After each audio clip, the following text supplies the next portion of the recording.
It might also be called a victory for propaganda, a victory for good government. But how can you study it? Well, you can begin by investigating the techniques of propaganda. That's name-calling, visionary, theorist, dreamer. That's right. And those are very polite names. And he is trying to sell it to you as real.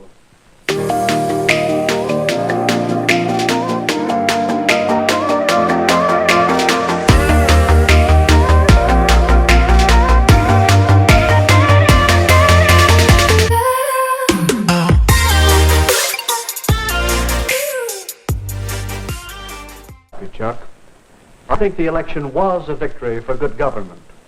It might also be called a victory for propaganda. But that would have been equally true if our opponent had won. But how can you study it?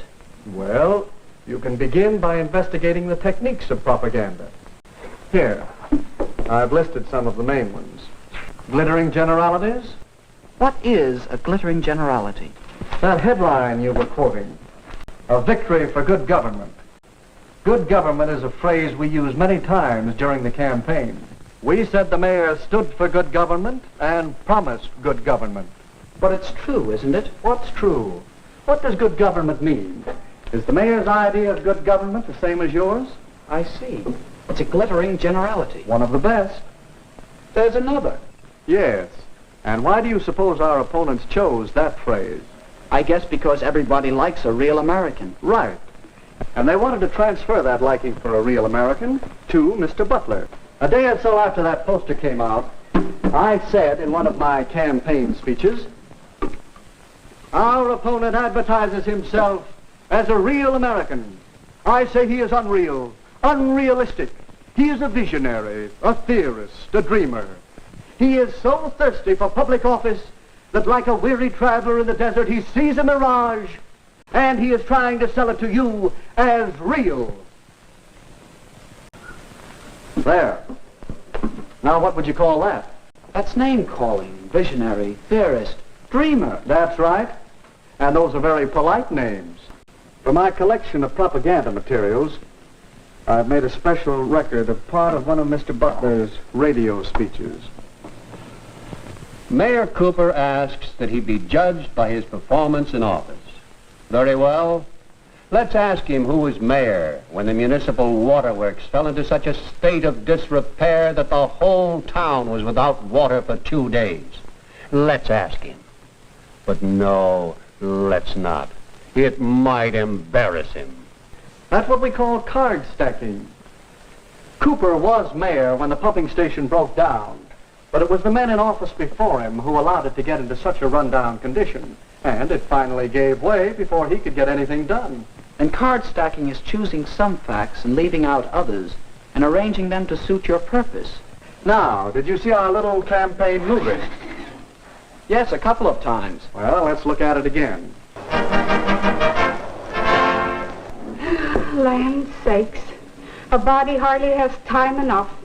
The house to clean, and the washing to do, and the men folks to feed. They like their chocolate cakes, too. But I do want to take time to tell you that I've known Dick Cooper ever since he was knee-high to a grasshopper. He comes of a good, respectable family, just as honest as the day is long. And he knows our town. He's one of us. That's why I'm going to vote for Mayor Cooper. And all my friends are going to vote for him, too. Recognize the technique? That must be what you call plain folks. That's right. You'll find many versions of the appeal based on the common man, the man on the street, log cabin to president. Now let's look at the rest of the movie. Yes, Mrs. Hamline is voting for Mayor Cooper. Her friends are voting for Mayor Cooper. Your friends are voting for Mayor Cooper. The people know what they want, and what they want is Mayor Cooper. Don't you be left behind. Get on board the Victory Special. Vote for Mayor Cooper and ride with him to victory.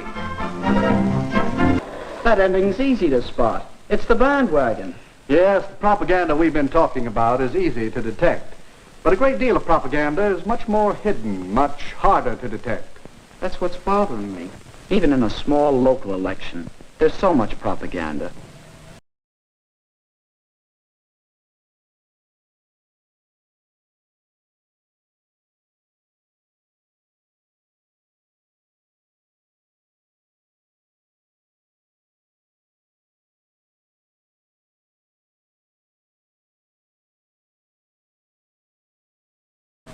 That poster. A real American. It uses a transferred device. Does that mean it isn't true? Not necessarily. Evaluating propaganda isn't that simple. Recognizing the technique is one step. Another step is to know the purpose. What is the purpose here? That's easy. To get people to vote for Butler. Yes, to persuade people that Butler is the better man, to move them to vote for him. In short, to sell Mr. Butler to the voters. You'll find that the purpose of most propaganda is to persuade people to believe something, to do something, or to buy something. All right. But it still doesn't answer my question. No. Your next step, and it's a big one, is to get the facts.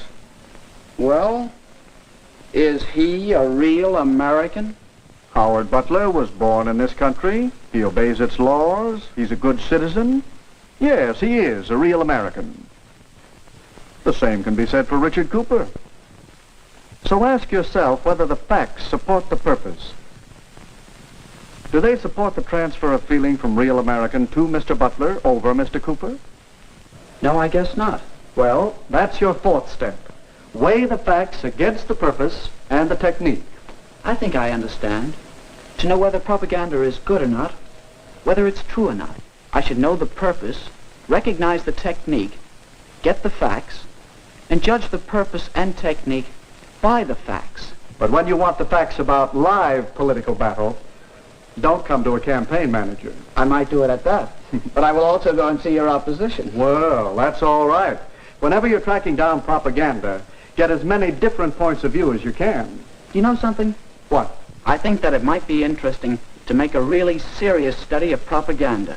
I find it interesting, and there's plenty to study. Here I have just a few of the many books on the subject. You can read them. You can keep your eyes and ears open for little bits of propaganda. And, of course, you can study whole propaganda campaigns. Here are a few on which I've been gathering material. Hitler and Nazi Germany had a campaign of propaganda that ran over many years. Then there's a wealth of propaganda to study on the subject of Russia and communism. There's propaganda to study in our own American elections, national as well as local, and in many of the major issues on which elections often hinge. Well, if I don't learn about propaganda, it won't be because there's no way to study it. That's right, Chuck. Remember the techniques of propaganda, and use the procedure we out is a powerful force. So powerful that your study of propaganda is important not only to you, but to me and to the world.